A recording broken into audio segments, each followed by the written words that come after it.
Capítulo 7. No era Nick Soter un tipo dado a las demoras ni a las dilataciones. Lo comprobé a la mañana siguiente, cuando recibí su llamada a primera hora. A pesar de trabajar con las palabras, tampoco tendía a desperdiciarlas, pero por eso usó conmigo las justas y necesarias, ni una más ni una menos. Acepto, confío en usted. Empezaremos en enero. Con ese nuevo compromiso por delante nos adentramos en la Navidad de 1945. Frente a las puertas de la Basílica de la Natividad en Belén, en Nochebuena, las masas clamaban para poder entrar mientras un apretado cordón de policías británicos les negaba el paso a cara de perro. No les estaba permitido acceder a aquellos compases oficiales. Nosotros, por supuesto, nos encontrábamos entre esos afortunados, y como tales intentábamos abrirnos camino entre la multitud con enorme esfuerzo. Yo con una bufanda cubriéndome hasta la nariz, agarrada férrea al brazo de Marcus y protegiéndome a la vez el vientre. Él con el rostro contraído por lo tenso y estrepitoso del entorno.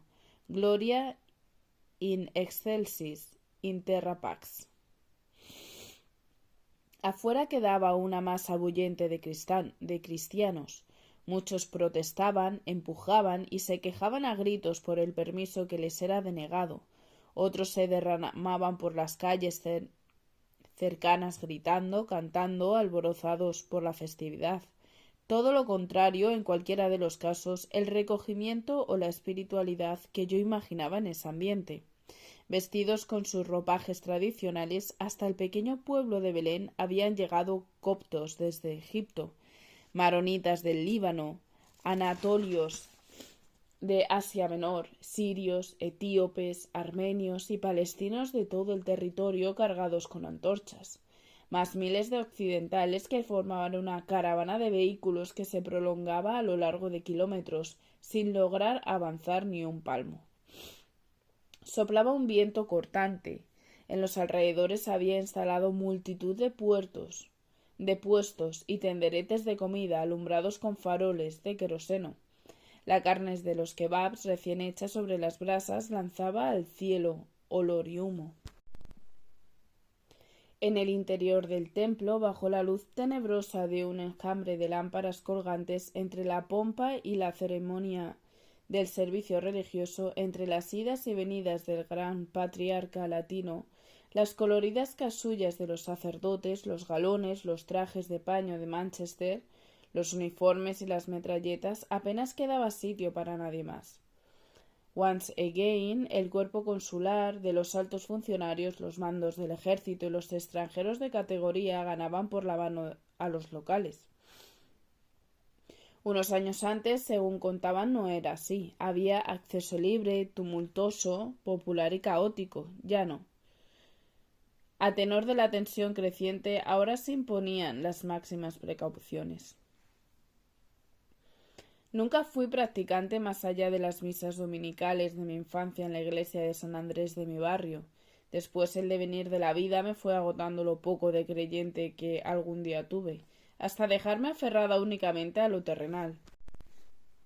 Aun así, aquella noche, entre salmos, acordes de órgano y un mareante aroma a incienso, en esa población donde contaba que hacía casi 2000 años una mujer parió a un niño al que envolvió en harapos, me esforcé por buscar lo más profundo de mí algún resquicio de fe para rogar por todos nosotros, por los que antes o después nos iríamos de allí, por los que se quedarían para siempre en esa Palestina turbulenta, por mis padres y mis amigos dondequiera que estuvieran, por mi pobre país hambriento y castigado, por la Inglaterra exhausta de mi marido, por Marcus, por mí, por esa criatura nuestra.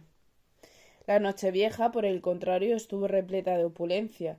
El King David Hotel, en cuyas alas Marcus y sus compatriotas militares y civiles tenían instalados sus cuarteles generales, nos acogió a varios centenares de privilegiados con botellas de Lauren Perrier, ostras y otras delicias, serpentinas, confeti y música de orquesta.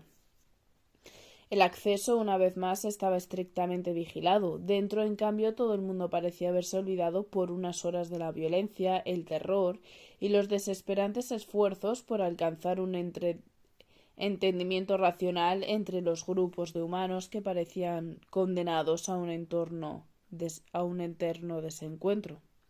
Como si nos hubiéramos trasladado de forma momentánea a un universo paralelo, Marcus y yo bailábamos a ritmo de swing y brindamos por un 1946 venturoso. Despreocupados por una noche, algo achispados quizá tras varias copas de champán, ni el curtido agente ni la hermosa modista fuimos capaces de imaginar lo aterradoramente desgraciado que el año entrante acabaría siendo. La mañana del 6 de enero encontré en nuestra habitación junto a la puerta un paquete. Marcus, siguiendo su rutina, se había marchado temprano. Jamás dejaba nada fuera de sitio. En eso, como en casi todo, era preciso y metódico hasta el extremo. Ni una camisa descolgada, ni un libro abierto o un sobre a la vista, ni siquiera un solitario calcetín despistado alguna vez debajo de la cama. Nada. Aun así yo percibía a diario su rastro por todos los rincones. La tibieza de su cuerpo entre las sábanas, las gotas de agua de su ducha pegadas a la cortina, su brocha de afeitar húmeda en la repisa del lavabo. Aquel día, sin aviso, había dejado además algo voluminoso con una breve nota manuscrita encima. Un regalo de los Reyes de Oriente, decía. Caí entonces en la cuenta y con un brote abrupto de nostalgia recordé las mañanas del Día de Reyes de mi niñez, los humildes regalos que solía encontrar junto a la chimenea, un paquete de peladillas, 2 pares de calcetines, una muñeca de trapo cosida por mi madre, con retales afanados de su trabajo. Ilusionada como si volviera a tener 7 años, me lancé a retirar las tablillas, la paja y el cartón del embalaje. Dentro encontré un aparato de radio. Su marido no se encuentra en la oficina esta mañana, Miss Bonner, me dijo la voz cordial de Esther Claus, su secretaria.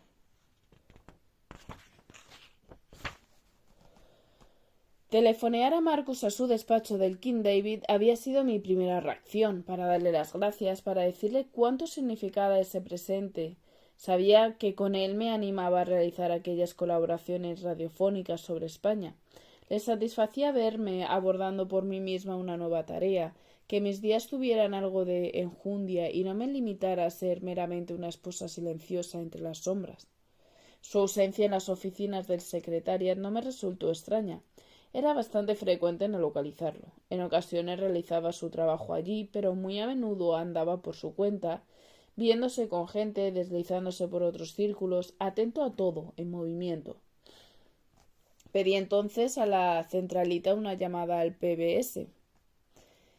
Mr. Sutter está ahora mismo en la sala de control. Oíla al otro extremo del cable. Si no le importa, déjame sus datos, le devolverá la llamada en breve. Di mi nombre a la voz femenina. Supuse que se trataba de otra secretaria joven, judía y competente, una más de las muchas que trabajaban para los británicos en multitud de puestos dentro de la maquinaria del mandato. Media hora más tarde sonó el teléfono. Apenas necesitamos unos segundos para acordar nuestro encuentro. Nicholas Sutter me esperaba en el café Atara a las 11. Estaba sentado junto a una de las ventanas leyendo The Palestine Post. Frente a él, sobre la mesa, había un cenicero con un par de colillas, un café negro en el que flotaba una espiral de piel de limón y un cuaderno abierto, con la pluma desencapuchada atravesando sus anotaciones de línea aprietas. Era hora de clientela numerosa, muchos hombres y bastantes mujeres, lo común en todos los cafés cercanos. El Viena, el Europe, el Kapluski, el Alaska, propiedad todos de judíos centroeuropeos inmigrados y semejantes en su sitio a los establecimientos que había dejado atrás en sus países de origen, cuando no pudieron soportar más la marginación y los agravios, o cuando lograron escapar de los arrestos y persecuciones por los pelos, justo antes de la guerra. Relativamente cerca había también algunos cafés árabes. La gran diferencia era que en esos últimos las mujeres no entraban. Se levantó al verme, plegando el diario sin miramiento. Me retiró la silla para que pudiera sentarme. Hizo luego una seña a un camarero. En los minutos escasos que tardaron en servirnos, a la vez que hablaba conmigo, saludó a 3 o 4 personas. Cruzó frases con 3 o 4 clientes. Esto es como mi segunda oficina. En cuanto puedo, me escapo de Broadcasting House e instalo aquí mis cuarteles. Trabajo, organizo, me reúno con quien tenga que reunirme y de tanto en tanto, si el día está flojo de clientela, charlo con los camareros. Mire, este es músico, dijo señalando a un hombre delgado que en ese momento hacía equilibrios con una bandeja llena de consumiciones. Antes de la guerra tocaba la flauta travesera en la Filarmónica de Berlín, y este otro que viene de frente es un filósofo polaco con varios libros escritos. Aquel, el de detrás del mostrador, fue propietario de una fábrica de lámparas en Praga con más de 50 empleados. Ya lo sabía, esa era la lamentable situación de muchos judíos llegados en los últimos tiempos. Gentes cultas, formadas, capacitadas, que se vieron forzadas a abandonar su mundo y ahora sobrevivían como podían, trabajando en lo que buenamente consiguieran. Además, prosiguió él, así le tomo mejor el pulso a la ciudad y a su gente.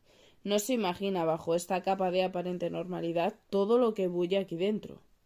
Me lo podía imaginar a la perfección. Gran parte del lado oscuro de mi trabajo en los últimos años lo había realizado en salones de té, restaurantes y halls de hoteles, trasladando información, reportando datos con extrema precisión y eficiencia.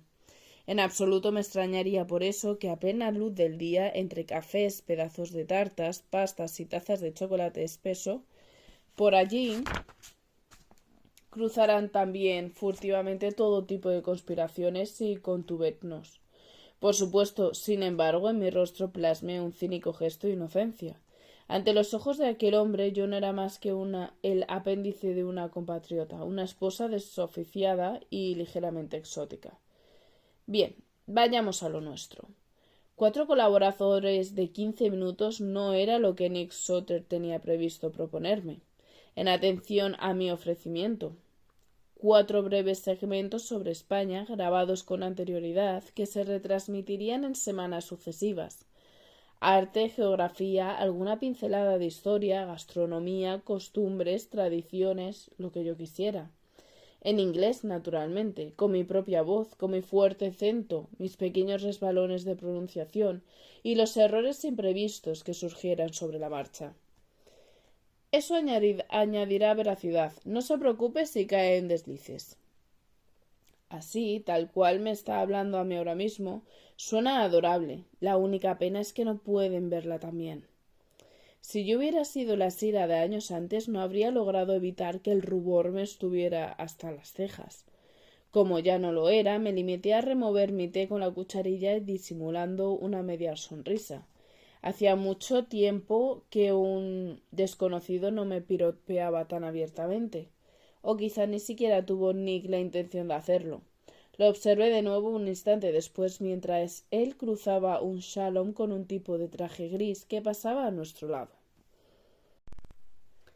A su manera, pero canónica, Nicholas Soter no dejaba de resultar atractivo. Con su cuello fuerte y sus hombros anchos, ese pelo castaño abundante, las primeras canas ya envolviéndose en las sienes, distaba mucho de ser un hombre guapo. No tenía los rasgos armoniosos y elegantes de Marcus, mucho menos la belleza seductora de Ramiro Arribas.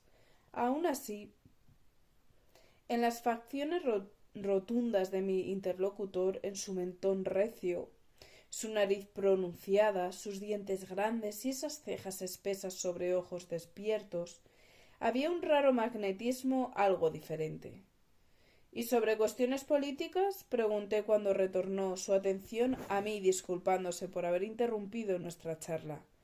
¿Habría que tocar algo de política o prefiere dejarlo aparte? Sus dedos tamborilearon sobre el mármol de la mesa. Nada me gustaría más que entrar hasta el fondo, pero me temo que no podemos. Me miró entonces frunciendo el entrecejo. ¿Cuál es su perspectiva respecto a la situación de su país, si no le importa la pregunta? No, no me importunaba la pregunta, me sorprendía por lo directa, pero no me incomodaba en absoluto. Me desagrada en lo más hondo, contesté tan solo, no creí necesario extenderme. Imagino, como al resto del mundo, aunque algunos ahora pretendan silenciarlo. El tamborileo de dedos se convirtió en un golpeteo rítmico con el puño izquierdo, como si el pensamiento que estaba elaborando le pusiera algo nervioso. La nuestra fue también una guerra cruenta, añadí, y aún sufrimos las consecuencias. Me consta, replicó Nick. ¿La vivió usted allí, en Madrid? No, por entonces estaba en Marruecos, pero conozco de primera mano su día a día, por mi madre, por amigos y quienes sí la padecieron de cerca. Yo regresé a su término, desde entonces sí fui testigo directo de sus consecuencias, a través de su relación con su esposo, tanteó. Imagino que también estará al corriente de la posición del régimen franquista con respecto a Gran Bretaña y Alemania en la Gran Guerra. Mi respuesta fue diáfana, a través de mi relación con él y por mi propia experiencia. Volvió a mirarme con un brillo de curiosidad en los ojos, pero ni yo agregué más ni él siguió preguntando. Aunque somos operativamente independientes a la hora de elegir nuestros contenidos, en el PBS nos regimos también por cientos criterios que emanan de fuentes oficiales y la consigna últimamente no es arremeter contra la España de Franco. A nuestro lado, camino de su mesa, pasaron tres señoras inglesas envueltas en pieles y abrigos de paño, las esposas de otros tantos servidores coloniales del imperio. Nos saludaron a ambos. Les respondimos a la par. Yo las conocía de otros encuentros. Habíamos coincidido en alguna cena, en Government House. Quizá en algún té caritativo o en algún concierto, pero no recordaba sus nombres. Nicholas Souter tampoco les hizo el menor caso. Quizás a ellas les extrañó vernos juntos. Tal vez les ofrecimos un tema de conversación para alinear su encuentro mañanero. En Londres empiezan a estar muy nerviosos con el auge del comunismo tras la Guerra Mundial, así que mientras su generalísimo tenga a los comunistas fuera de juego, Gran Bretaña no lo atacará y lo dejará que siga su aire.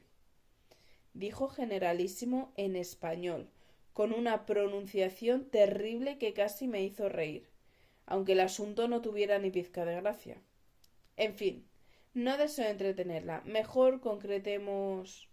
Ultimamos detalles. Nos levantamos, nos dirigimos a la salida. Noté que él no se paraba a pagar nuestras consumiciones. Era probable que tuviera cuenta abierta. Llámame si se le presenta cualquier duda, dijo teniéndome la mano, firme, segura de nuevo. Estábamos ya en la acera de Ben Yehuda Street. Mustafa me esperaba con el auto de Berta Wester. Lo haré, Mr. Suter. ¿Por qué no me llama Nick? Hice un gesto que lo mismo podría significar que sí, que no o lo contrario. Una vez acomodada en mi asiento, mientras arrancábamos, lo seguí con la mirada a través del cristal de la ventanilla. Se abría camino entre otros viandantes, hombres con kipá o con sombrero de fieltro, mujeres que empujaban cochecitos, ancianos andarines, vendedores de prensa. Se perdió de mi vista en su camino hacia Sion Square, con el enésimo pitillo en la boca y el paso energético.